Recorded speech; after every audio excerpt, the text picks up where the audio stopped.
Hey, lovelies. Happy Thursday. I hope you all are having an amazing day. And happy birthday to my Taurus individuals. The sun is officially transiting the astrological sign of Taurus. So shout out to all my Taurus babies. So we are going to get into the dissection of this very lengthy comment that the YouTuber Stephco has left under my video. Just for some background information for those of you that may not be brought up to speed, I made a video about 8 months ago, pretty much giving a spiritual analysis about why I personally discern that Stephco runs into these reoccurring themes as it pertains to dating that usually are rooted in negativity. And I am not the first, the second, the third, the fourth, and I won't be the last person to make a video about her.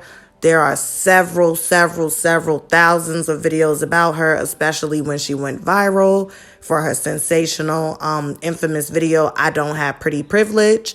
And you have content creators that appear to be committed to only highlighting what they deem and observe to be negative traits. So I found it very interesting. First of all, I was surprised that she even commented on the video, because I had kind of discerned that she seen the video a while back, but I guess she just came across it not too long ago, a few days ago to be exact. And I was just very surprised that she had commented. And then she went on to respond to some of the comments under the post. Now, what I found interesting was, and we'll get into this in detail in a second, there were lots of comments under that video. That video has about 7,000 plus views, okay, and hundreds of comments. And I found it interesting that she only responded to comments that were negative or that she found to be negative. Now, some of them were unnecessary comments, like when people said she looks weird or I can't stand her or something like that. But there was one comment in particular, and you could go and check out the video. I'm actually going to pin the original video in the comments, where a young woman gave a lengthy, constructive critique about her. And Stephanie responded, with, "Oh, shut up," and then proceeded to say whatever she needed to say. And the young woman actually ended up responding yesterday to her and was like, you don't have to tell me to shut up. And this is what you always do every time somebody gives constructive criticism or pushes back on the narrative that you are attempting to perpetuate. You attempt to villainize them in efforts to victimize yourself. So, once again, you could pause this video. The video ain't going nowhere. Pinned in the comments is my original YouTube video. And you could go and check that out if you want context before listening to this, okay?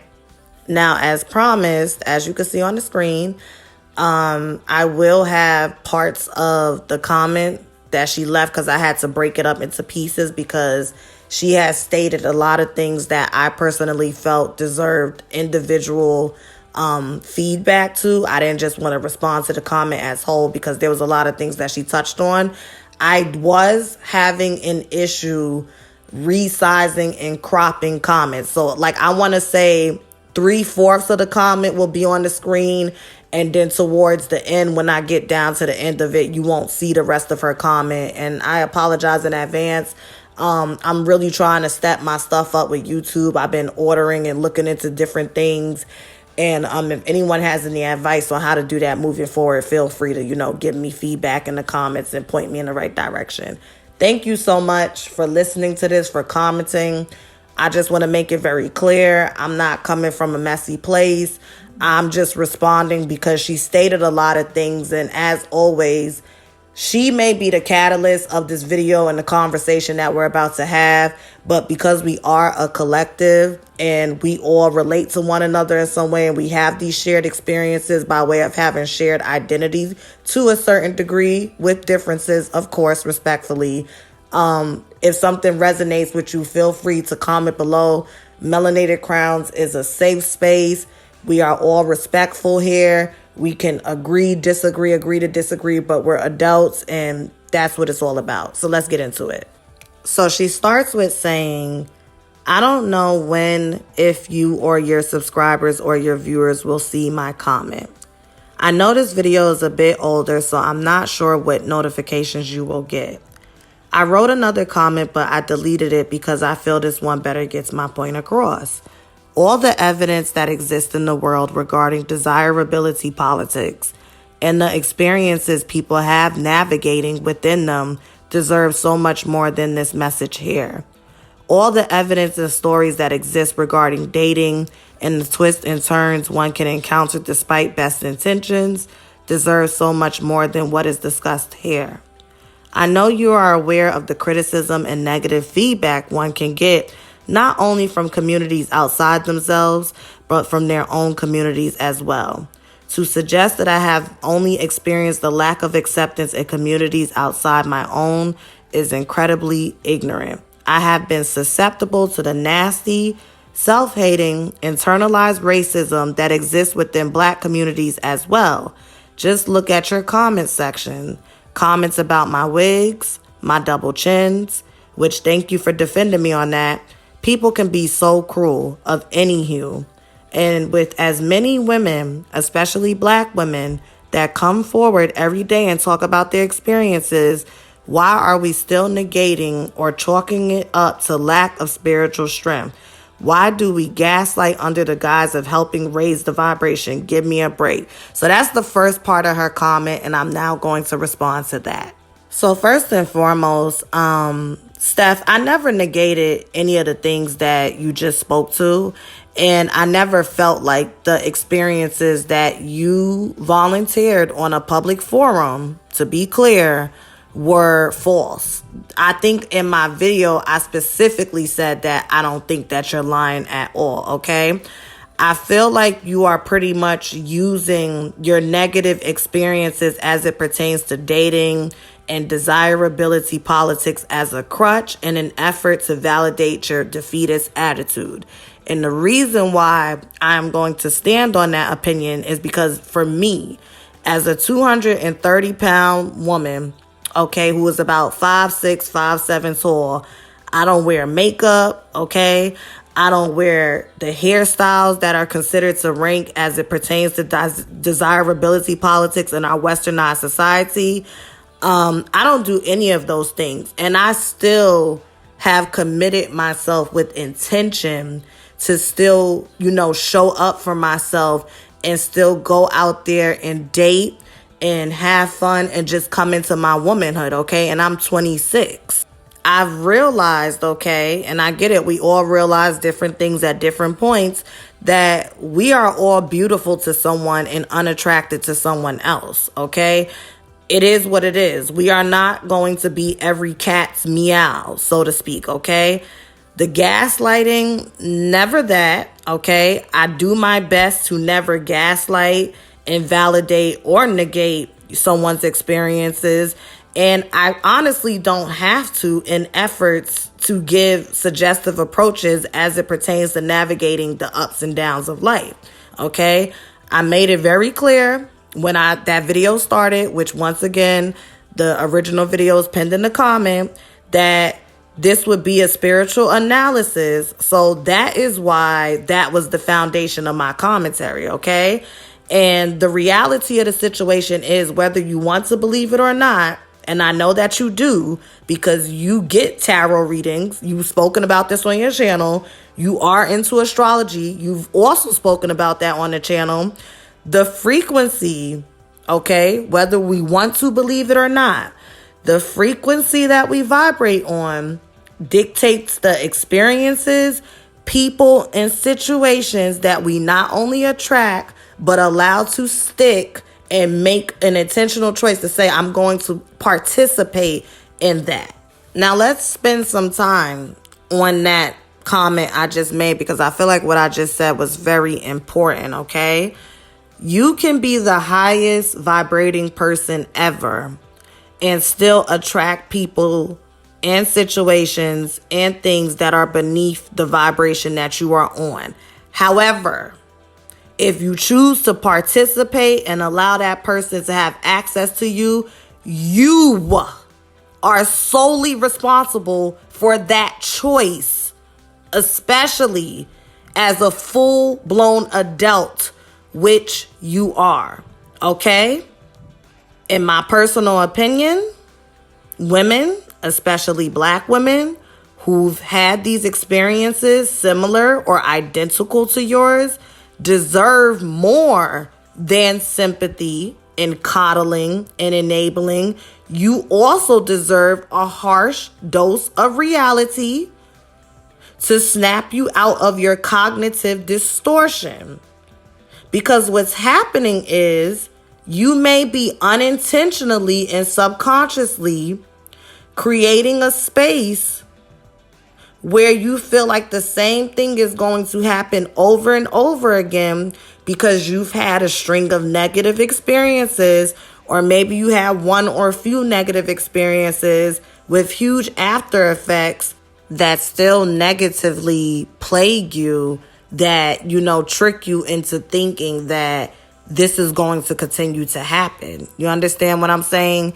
And this is how the victimhood complex is cultivated and sustained, because you are not giving yourself space to make a new commitment to yourself that will better align with different experiences. I always say your attitude determines your altitude.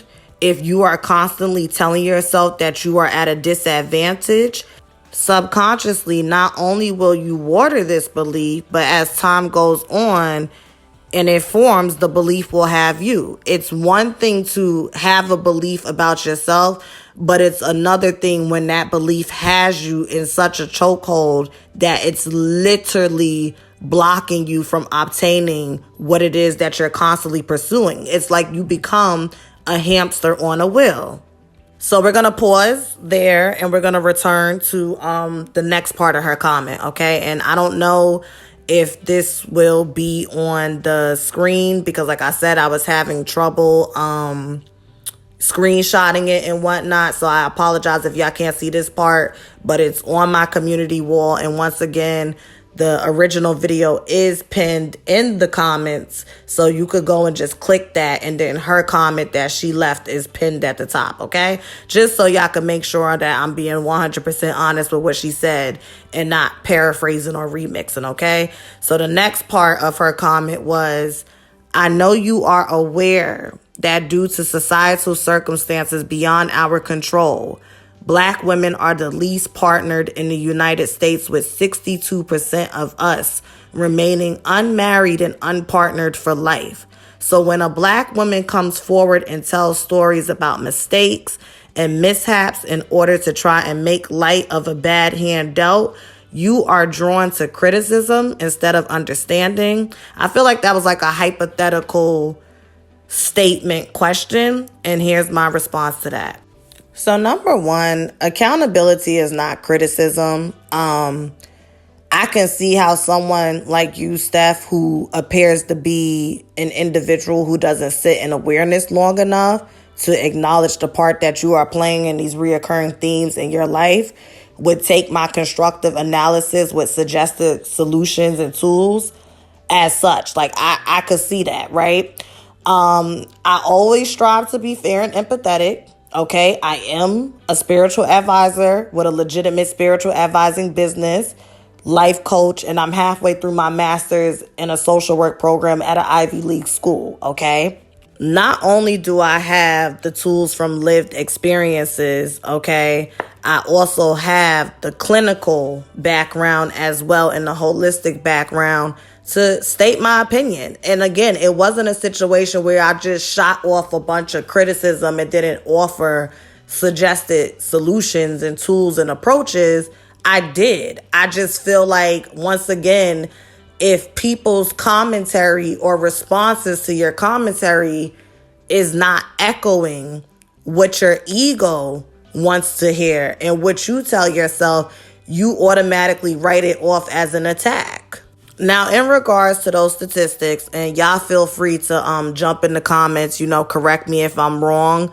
I just feel like being married on paper and having it recognized by the state versus being partnered are two different things, right? They can go hand in hand, and they definitely intersect, but they're two different things, okay? Many Black women currently are partnered, okay? Now, whether or not the partnership is fulfilling and healthy, that is a whole other discussion and topic on its own, okay? But not making it down the aisle doesn't equate to never being partnered, okay? Many women tend to shack up, have kids, and start families without putting it in writing. Like I said, correct me in the comments if I'm wrong. I could be wrong, but I refuse to believe at this moment, based off of just word of mouth, that more than half of the Black female demographic who considers themselves to be heterosexual and are actively seeking partnership with the opposite sex are walking around single, okay? Maybe single in the legal sense, meaning like on paper when you're doing your tax returns and stuff and filling out job applications and, applying for apartments and whatnot, you check single. But if you turning keys and when you get home there's a man there, or you turning keys to a man's home and y'all laid up, boot up, going on dates, and that's your boyfriend and y'all are exclusive, you are partnered. You are. It is not solely or even largely society's fault that Black women are choosing, keyword choosing, not to get married. And you are a prime example of that, Stephanie. Yes, you want marriage and kids and etc. But again, how can you get out there and play if you are too comfortable sitting on the bench, licking your wounds and being cheered on by the pity party? That doesn't hold you accountable. And then when people try, no matter how nice they are, you conveniently find a way to dismiss it as judgmental and lacking empathy. Now, if you are listening to this, I want you to pause and connect some dots and draw some parallels to where this may show up in other areas of your life. I say it all the time. Being right and being coddled and being enabled when we're really supposed to be held accountable and, get some tough love and get a reality check. It's all fun and games until you can really use that reality check and a level of accountability. And now everyone is afraid to give it to you because several times over in the past and currently in the present, when people do try to do it, you reject it. Moving on. So this was the last part of her comment. Okay. And then we're going to wrap this up. She says, I am always hesitant to comment on the content of young women because there is so much life you haven't seen, and as such, your propensity for condescension is great. Keep saying good night and good morning. I hope you become everything you want to be and more by 35 and beyond. But know this, we are more than our opinions of ourselves, our visions of how things should go. Life can surprise you. I hope if and when it does, you look back on the things I've shared, the experiences I've lived, and have empathy if nothing else. And I hope the same for every judgmental, hateful, ridiculer in the comments of this video and any other on this platform. I personally feel like in response to that last part of her comment that all of that was projection at its finest. Okay? All of that was projection at its finest. She was being nice, nasty. Okay. Anybody who's familiar with Steph's content knows that she's very nice, nasty, and she could be very condescending her damn self. And she could also be very sarcastic, right? Her intentions may not be to come across that way, with the exception of the sarcasm. And I'm sarcastic too, but she can be. I'll never forget that video where she said to a man, I'm just going to leave you here with all your incompetence. I don't see how you think that you can move around like, and I don't get that. I do not get that. And I wonder if that is a Pisces thing for the Pisces that are not that evolved, because I don't see how you really think that you could walk around and sit on this high horse or put yourself on this pedestal. And there's nothing wrong with putting yourself on a pedestal, but put yourself on a pedestal, sit on a high horse, have a level of sarcasm to you, and toot your nose in the air. But then when people give it back or just comment on it, you flip it and you make yourself the victim. I don't understand that. You don't need to inform me that we are more than our opinions on ourselves and our visions of how things should go, okay?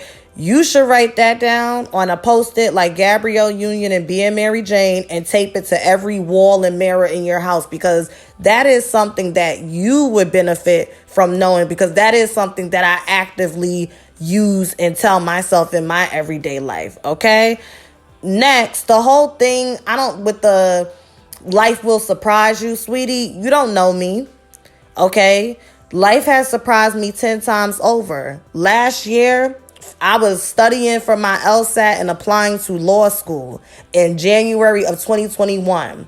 Came into 2021 with just bright eyes and just ready.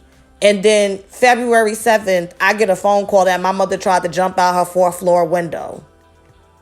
Running back and forth to the psych ward, trying to, tussle with her to accept services, only for her to pass away on March 8th. 2 days later, on March 10th, I was hospitalized with a serious case of COVID that put me in the hospital for 5 days isolated. IV in one arm, steroids in another, oxygen up my nose. I couldn't even walk to the bathroom, which is located within the hospital room, without a cough attack.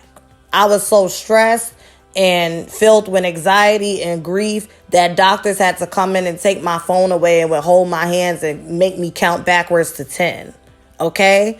Then I was physically assaulted and had to move to a new state and then start social work school. Now imagine going through all that trauma and then going to social work school where you have to help. Well, I don't want to say you have to, but you get to help people, because I chose it and I love it, that are dealing with the same things, and you have to constantly compartmentalize work, school, which is all intertwined in your real life. But I did it, and it was not easy. And even today, a year and so later, it's still not easy. But my commitment to myself, to be happy, that's what carries me. I understand and embrace that life don't owe me shit, and that I owe it to myself to cultivate the reality that I want, okay? And from these experiences, I have been able to grow and expand my perspective on an array of topics and humble myself, and will continue to do so until I leave this physical realm, as should you and everyone else, okay? That's what real warriors do. And you are a warrior. The fact that you get up and you continue to put yourself out there, you are a warrior. But you're physically doing the work, but you're not emotionally, mentally, and spiritually doing the work. And that was the point I was making. It's not spiritual over physical or physical over spiritual. It's about finding a healthy balance between both. If I'm not mistaken, and I'm paraphrasing because I'm not really religious, but the serenity prayer goes as follows. God, give me the serenity to accept the things that I cannot change, the courage to change the things that I can, and the wisdom to discern between the two. Meaning that leaning into and surrendering to things that are beyond our control, and leaning into and navigating the things that are in our control, and then having the wisdom to discern the difference between the two, because sometimes it can get murky. That is your smoking gun, baby girl. Okay? So I don't need to live and get to 35 to understand that life surprises you. It already has. And that's just a snippet. That was just from last year. Life surprised me when my grandmother passed away my senior year, and my mother lost her mind, literally, and relapsed and started abusing drugs again, and kicked me out and told me that I was a disgrace and she wished I was never born. Her only daughter out of 5 kids. Life surprised me when I graduated from high school and my mother didn't come to my high school graduation, and then called me a bitch because my aunt gave me $100 and I didn't want to loan her money for her drug habit. Life surprised me when I almost didn't make it to college because my mother would not sign and submit certain documents for my FAFSA, and I had to go around her. Life surprised me when my mother never sent me a care package in my life. Never helped me move into my dorms, none of that shit. So I don't like that. I really don't. I think I did a very good job, being very well-tempered, but don't do that. Don't do that. Now, there may have been some discrepancies and things that I said in your video, but it wasn't intentional. You understand what I'm saying? So for you to be intentional and try to project your pessimism onto my optimism, I don't like that. And it triggers me because that's something that I see amongst I don't want to say a lot, and I don't even want to say a handful, but from my personal experience, and I'm gonna say black women because that's just most of the women, the cultural background of women I've had experiences with. It's like you see a young black woman who's just so star-eyed and she wants to do this and she wants to do that, and instead of embracing and cheering her on, oh, you just keep living, because God forbid I manifest and get everything I want. Then you would have to look at yourself and be like, well, wait a minute. How was she able to navigate and overcome and knock all these curveballs out the park? And with me, I just decided a long time ago that this is a bad hand I'm dealt. That's it. I ain't got nothing else to say. If anybody wants to book a spiritual advising session with me, information for that is pinned in the comments. Feel free to shoot me an email if you have any, questions or whatnot about scheduling and pricing. Thank you so much for listening to this video, and feel free to share this with Stephco. This ain't no back and forth. This ain't no drama. It is what it is. Hit the thumbs up. Subscribe if you are new here and you like what you see. Make sure you hit and enable that notification bell, and have a lovely day. Bye.